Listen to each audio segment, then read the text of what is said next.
ও আমার মা, ঈদের দিন তুমি দৌড়াইয়া দৌড়াইয়া মার্কেটে যাওয়ার চেষ্টা কইরো না। দয়া কইরা স্বামীর দায়িত্ব দিয়ে দিবা। 10 টাকার জিনিস যদি আমার আইনা দেন, এটাই আমার 10 লাখ টাকা। 200 টাকার শাড়ি যদি আইনা দেন, এটাই আমার জন্য 2 লক্ষ টাকা। ও মা, প্রতিযোগিতা কইরা ঈদের দিন শাড়ি কাপড় কিনতে মার্কেটে ভিড় জমায়ও না।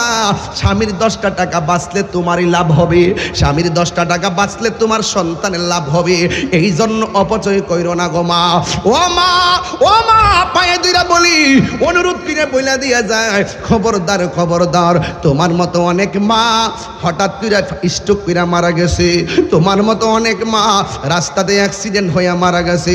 এমন কোনো দিন নাই মানুষগুলা অ্যাক্সিডেন্ট করে মরতে দেখা যায় নাই। প্রতিদিন দেখছি শুধু লাশ আর লাশ, লাশ আর লাশ।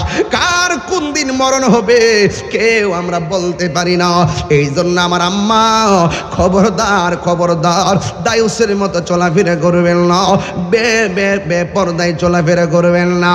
আপনি মা যদি সঠিক হইয়া যান, আপনার পেটের জঠর থেকে, আপনার জঠর থেকে যেই সন্তানটা দুনিয়ার মধ্যে আসবে, এই সন্তানটা আল্লাহর ওলি হয়ে যাবে। জুরি জুরি কি আল্লাহু আকবার বলা যাবে না?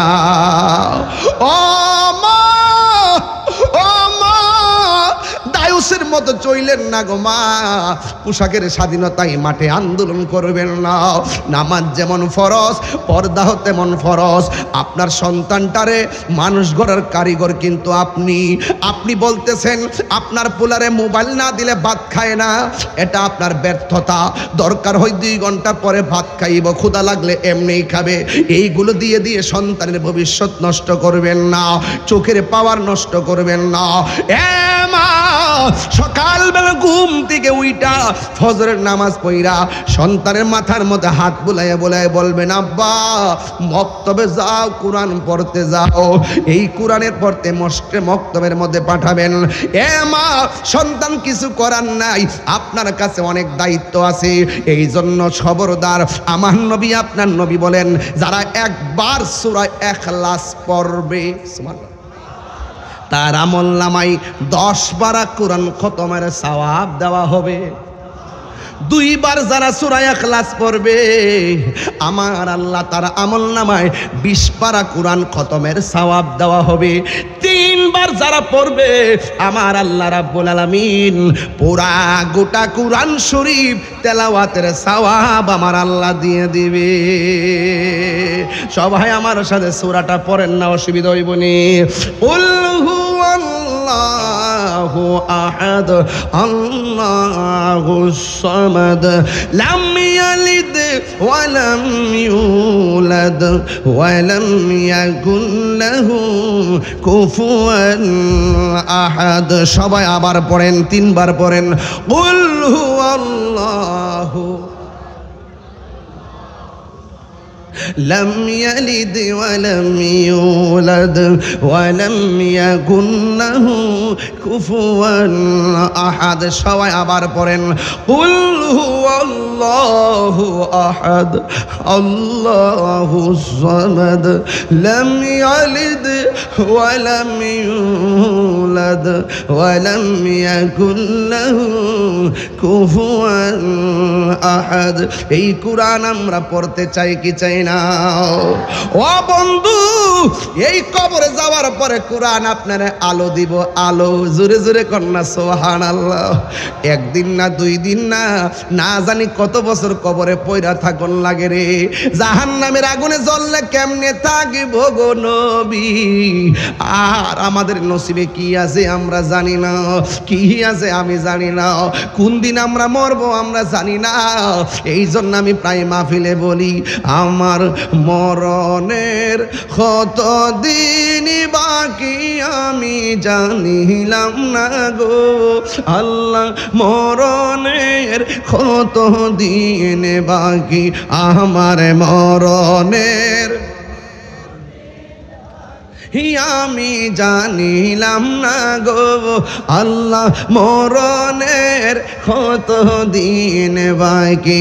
আর আজরাইল আসিয়া যখন হস্তে দিবা দড়ি, আজরাইল আসিয়া যখন হস্তে দিবা দড়ি, তখন আমার মনা ভাই করবা লুকালুকি আমি জানিলাম না গো আল্লাহ মরণের কত দিন বাকি। আর 40 দিনের আগে ভাইরে মতের নিশানি, 40 দিনের আগে ভাইরে মতের নিশানি, জমদূতে কা ইরানি চোখে দিয়া আন্দি আমি জানিলাম না গো আল্লাহ মরণের কত দিন বাকি।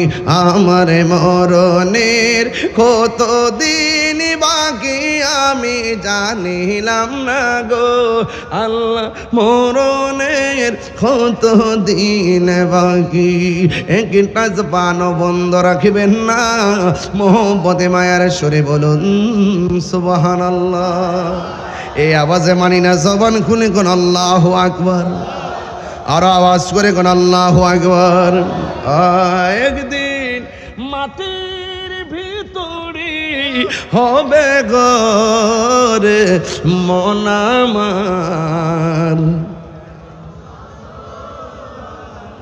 বলতে শরম লাগতেছে, বিল্ডিং খান কবরে যাইবনি, এটা কর না। একদিন হবে ঘরে মন আমার, কেন বান্ধ দালান ঘরে মন আমার। প্রাণ পাখি উড়ে যাবে পিঞ্জরা ছেড়ে, ধরা ধামে সবই রবে তুমি যাবে চলে। বন্ধু বান্ধব যত, মাতা পিতা তারা শত, হয়ে যাবে সবই তোমার পরে মন আমার। কেন বন্ধ দালানে ঘর রে মন আমার, কেন বন্ধ দালা। সবাই মিলে একদিন মাটির ভিতরে হবে ঘরে মন আমার, কেন বন্ধ দালানে ঘর রে মন আমার, কেন বন্ধ দালানে ঘর। ঠিক কিনা? আহা, সাদের ঘর, সাদের বাড়ি, সাদের বন্ধু, কেউ কবরে যাবে না। আপনি জানেন না তো, বন্ধু বন্ধু করেন, একটু ময়রা দেখেন, জানাজায় যাওয়ার সময়টা সে পায় না। একটু মারা গিয়ে দেখেন না, লাশটা রাত্রে এসে দেখবে, সে কি বলে জানেন? সকালে উঠটা যায় দেখবো। কথা বলেন ঠিক কিনা? তাইলে আপনারা বলুন, এই পৃথিবীর কেউ কাহারও আপন, যিনি আপন হবে তিনি সোনার মদিনা। কথা বলেন না কেন?